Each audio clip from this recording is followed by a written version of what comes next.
Eu gostaria de fazer um review aqui de um livro que me interessa muito, um livro que eu gostei bastante, chamado Como as Democracias Morrem, do Steven Levitsky e do Daniel Ziblatt. É um livro de 2018, eu li ele, se não me engano, em 2018, durante umas eleições bastante duvidosas, e ele, embora não fale muito, praticamente nada sobre o Brasil, ele foi muito importante para entender o que estava acontecendo e para a gente continuar entendendo o que está acontecendo não só no Brasil, mas especialmente nos Estados Unidos e também ao redor do mundo. Esse livro ele se foca nos Estados Unidos. Então eu sou o professor Daniel Cidade, para quem não me conhece. Já chega deixando aquele like democrático pra gente, tá bom? E se inscreve no canal, quem não tá inscrito, pode fazer algum comentário. Vamos ver o que tem de interessante nesse livro, pra, de certa forma até, eu sugeri a leitura. Esse é um livro que eu sugiro a leitura, eu recomendo a leitura. É um livro de leitura bastante simples, tá? Você não precisa ficar com muito medo de não entender. Você pode até ficar um pouco perdido com a quantidade de fatos históricos que tem no livro, mas a leitura vai continuar sendo agradável se você for com calma. Dá para compreender bastante. Qual que é o ponto central do livro que a gente precisa esclarecer antes de tudo? Bom, o Ziblatt e o Levitsky, eles vão dizer que antigamente, né, até século XX, boa parte até mais de metade do século XX, era muito comum que as democracias morressem através de golpes de Estado. Basicamente, tiro, porrada e bomba. Então ele começa escrevendo como morre a democracia no Chile, né? A gente vai ter a ditadura de Pinochet, o presidente eleito, então, um marxista declarado, ele vai ser assassinado, inclusive com o apoio dos Estados Unidos. Mas essa forma específica de matar a democracia está um tanto quanto ultrapassada. Esse livro é sobre como as democracias morrem a partir de líderes eleitos. A própria democracia elege as pessoas que vão eventualmente matá-la. Ele já começa, o livro, embora de certa forma ele faça certa crítica aos Estados Unidos, especialmente aos republicanos que são considerados a direita norte-americana, o livro ele não é um livro que se foca centralmente em direita e esquerda. Ele se foca em democracia e não democracia. Então o primeiro exemplo que ele usa, por exemplo, é o exemplo do Hugo Chávez, que é eleito, que é reeleito, que tem certa aprovação popular, mas que destrói a democracia por dentro. É uma implosão interna da democracia. Ele vai citar vários exemplos históricos, que nesse breve review não tem como abordar eles com calma, tá? Mas já é uma boa aula de história só por causa disso, eu já diria que vale a pena do livro, mas ele traz uma série de questões bastante filosóficas, eu diria. Ele inclusive vai mostrar as democracias que foram implodidas por demagogos, como ele vai dizer. Um demagogo é aquela pessoa que vem com certo populismo, vem dizendo o que você quer ouvir, chega na hora, não faz absolutamente nada do que prometeu.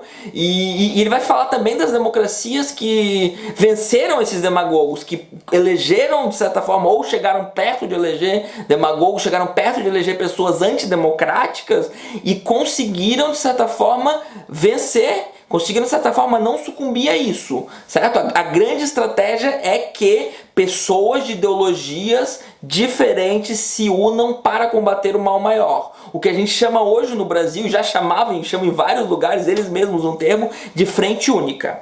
Então, você não quer mais saber se você concorda com fulano ou ciclano. Se essas pessoas fazem parte das pessoas que defendem a democracia, das pessoas que gostam da democracia, você vai se unir a elas, vocês vão de certa forma ver quem é a pessoa mais apta a vencer esta pessoa que não gosta, essa pessoa que vai na televisão dizer que defende ditadura, que vai fazer uma série de coisas. Eles vão dar critérios pra gente reconhecer se essa pessoa com que a gente trata é de fato alguém que ameaça a democracia internamente. Então, 4 sinais para reconhecer um líder autoritário ou que deseja ser autoritário.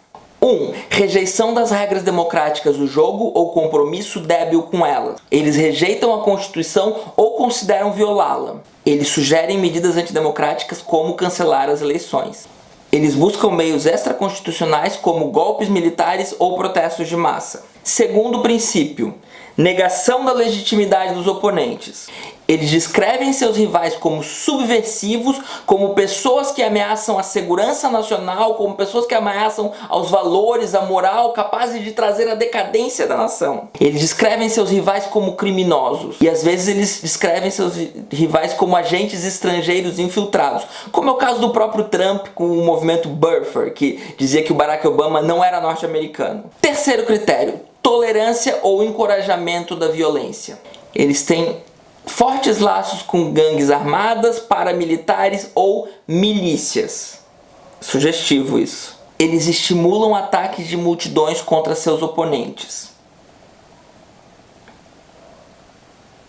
Eles endossam ou passam pano à violência de seus seguidores e se recusam a puni-los de maneira categórica.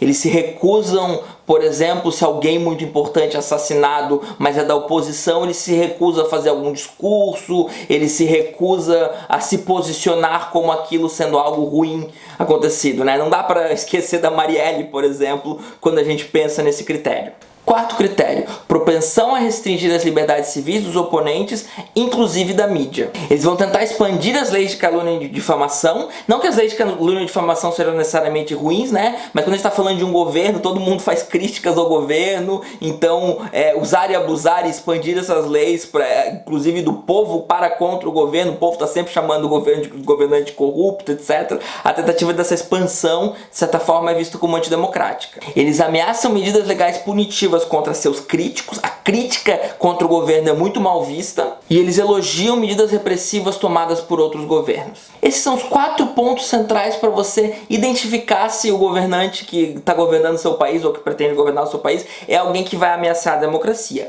O ponto central do livro é que o Trump é o único presidente da democracia norte-americana que de fato preenche os 4 critérios assim inúmeras vezes, tá? O segundo colocado foi Nixon, que não preencheu todos os critérios. Isso é muito importante saber que eles estão falando dos Estados Unidos. Agora já vou inserir a minha opinião, que é muito pouco opinião e muito mais a constatação de uma série de fatos. O nosso atual presidente também preenche os 4 critérios. Se vocês estão acompanhando com calma e lembram-se mais ou menos das notícias, vocês já sabem que ele preenche os 4 critérios, né? A própria relação do Trump com o Bolsonaro já é uma relação de certa admiração, de uma pessoa que gostaria de fazer igual. Então isso está bem claro. Esse livro, são 2 historiadores muito cheio de informações e cheio de fatos. Ele não deixa dúvidas de que estamos vivendo a possibilidade de acabar com a democracia tanto nos Estados Unidos quanto no Brasil. Eles não estão dizendo que isso vai acontecer, inclusive eles nem falam muito do Brasil. Eu que estou trazendo a análise do Brasil porque é impossível não trazer, mas eles não estão dizendo que de fato o Trump vai conseguir. Uma coisa é tentar, outra coisa é conseguir. Eles também trazem 2 critérios para a gente entender quando que as democracias são saudáveis. O primeiro critério é o critério de tolerância mútua. Tolerância mútua significa aceitar que o seu oponente político tem o direito igual de existir. Ele tem tanto direito de existir quanto você. Ele não vai ser tratado como um inimigo, ele vai ser tratado como um adversário. Isso é democrático. Adversários são democráticos, inimigos nem tanto. O segundo critério eles chamam de reserva institucional. Significa evitar ações que, embora respeitem o texto da lei, o texto literal da lei, elas violam o princípio central, elas violam a essência pelo qual a lei foi escrita. Um bom exemplo disso é a Grã-Bretanha.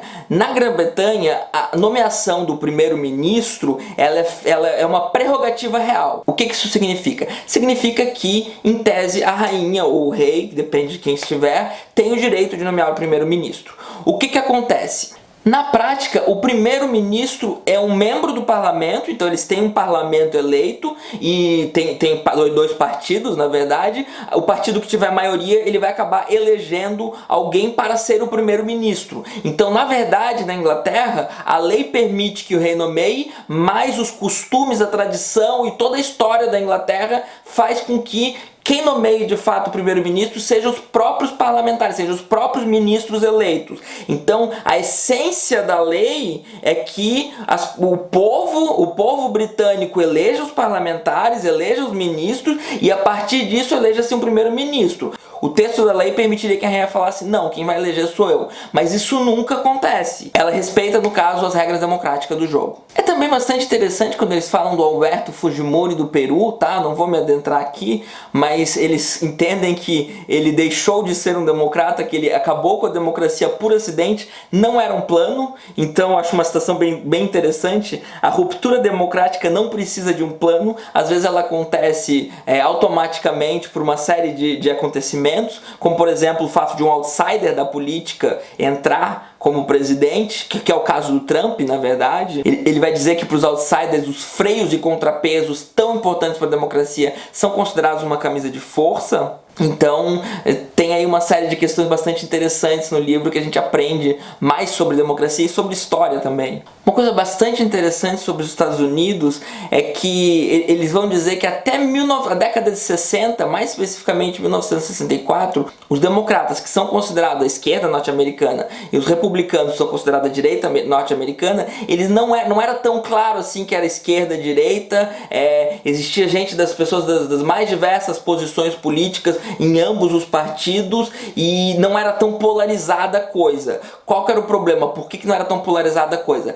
Porque a questão racial ficava de lado. Porque os negros, embora a escravidão tivesse acabado, ainda existia certo pacto de subserviência dos negros, certo pacto de que os negros não iam ser inseridos de maneira robusta na sociedade. Os negros sim iam ocupar uma posição de subserviência, uma posição inferior, e quando esse pacto começa a ser contestado pelos democratas, então a democracia começa a se polarizar. Então em 1964, com a Lei dos Direitos Civis, os Estados Unidos começa a democratizar o Sul, começa a dar direitos aos negros e isso começa a causar certa tensão. Então o candidato democrata Lyndon Johnson vai abraçar a Lei dos Direitos Civis e o candidato republicano Barry Goldwater vai rejeitar. Então o Partido Democrata vai virar o Partido da Emancipação das Minorias, o Partido dos Direitos Civis, e o Partido Republicano vai se tornar o partido do status quo racial, o partido que quer, de certa forma, a manutenção dos negros em condição de subserviência. Então é a partir daí que começa a fazer mais sentido esse conceito de direita e esquerda nos Estados Unidos, ou democratas e republicanos. Mais uma citaçãozinha interessante. A estabilidade da democracia estadunidense foi alcançada às custas da exclusão racial e dominação unipartidária autoritária no Sul. Apenas em 1965 eles se democratizaram de maneira plena. Então 64 quando é proposta a Lei de Direitos Civis, e a democratização vai acontecer em 1965. Então a gente tem essa polarização que também é muito ruim. Então eles vão, de certa forma, já vou terminar o review para não ficar muito grande, mas eles vão, de certa forma, mostrar esse desenrolar dessa polarização, que no momento em que param de deixar de lado a questão racial, a sociedade norte-americana, que é uma sociedade bastante racista, começa a se polarizar e chegar aonde chegamos hoje, né? Então daí eles começam a fazer uma série de críticas, eles mostram como os republicanos são negacionistas científicos, uma série de questões bastante importantes. Por fim, eles comentam uma coisa muito interessante que a gente vê acontecer aqui, né? O que a oposição faz quando começa a lidar com alguém que tem, de certa forma, pouco compromisso com a democracia. Alguns democratas sugerem, por exemplo, alguns democratas dos Estados Unidos, do Partido Democrata, sugerem que lute-se como um republicano, né? Os republicanos fazem um jogo sujo, os democratas deveriam fazer, de certa forma, um jogo sujo também. Os autores rejeitam isso, os autores dizem que quando você começa a fazer o próprio jogo sujo, tem duas coisas ruins que podem acontecer. A primeira é que os oponentes, ou o centro, ou as pessoas que estão em dúvida, que não estão vendo ainda, que estão com alguém nada democrático, com alguém que ameaça a democracia, essas pessoas, quando vê o outro lado jogando sujo também, elas começam a achar que é tudo a mesma coisa. Elas começam então a ser mais neutras ou até apoiar então esse candidato antidemocrata. E isso é ruim. O segundo é que, se vencerem jogando sujo, o que eles vão herdar é uma democracia frágil, uma democracia fragilizada, onde as regras do jogo democrático foram, de certa forma, bastante afetadas.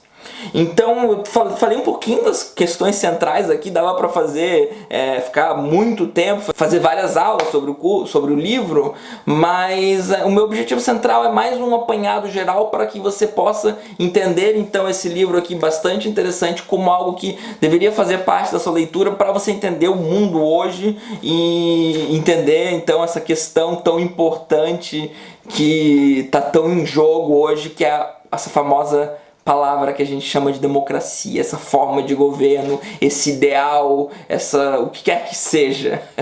Então quem curtiu, deixa aquele like, dá aquela engajada lá com comentário, compartilhamento e se inscreve no canal se não está inscrito.